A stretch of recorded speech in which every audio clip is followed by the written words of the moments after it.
Hello, I'm Matt Brash. This is Bino. Welcome to Furry Pet News. Today we're going to talk about obesity. There are many reasons why rabbits can end up overweight or obese. It might be an inappropriate diet.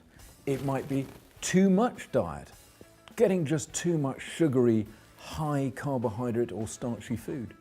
It might be a lack of exercise, or it might just be a whole host of these reasons altogether. But obesity can lead to really big problems in your rabbit.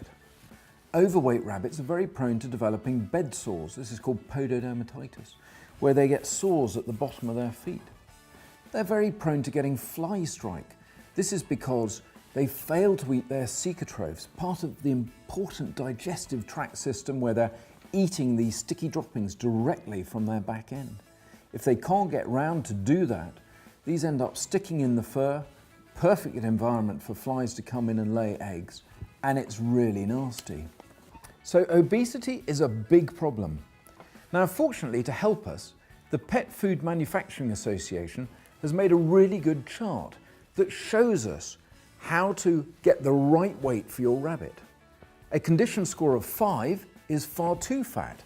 A condition score of 1 is too thin. And ideally, you want your rabbit to be a score of 3. You can tell this by running your hands over your rabbit. You should be able to feel their ribs easily.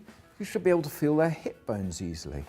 It's looking at the shape of the rabbit both from the side and from below. It's actually worth having photographs of them just so that you can see exactly what they look like.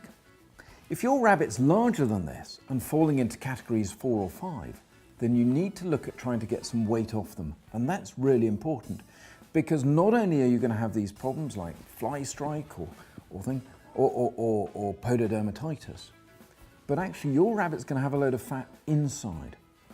This means that if you try and get weight off them too quickly, then they can go into liver failure.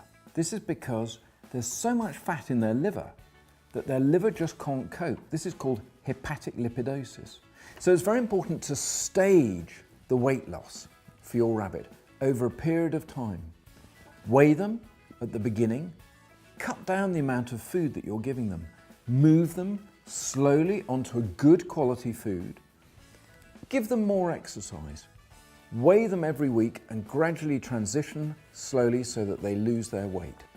Now, you need to do that by transitioning them onto a good quality nugget-based diet with lots of herbage or forage, and the ideal one would be something like XL Light. This is a light diet that's got low in calories, so they can eat lots of that nugget food. But actually, for better advice, look on the back of the packet and that will give you a really good food guide as to how much you should be feeding. The key thing is to transfer their food from a poor diet over to a good diet really slowly. If you do it too quickly with these overweight rabbits, they can go into liver failure, a problem called hepatic lipidosis. So transition them slowly over 14 to 28 days, moving it bit by bit. If you're at all worried, then it's best to go and see your vet. In doing this, you can also add other things like XL treats to give them a more interesting food as they go along. This way, you'll get some weight off your rabbit, they'll end up much healthier, they won't have all those other problems, and they'll be a much happier rabbit for it. I'm Matt Brash for Furry Pet News. Goodbye and happy feeding.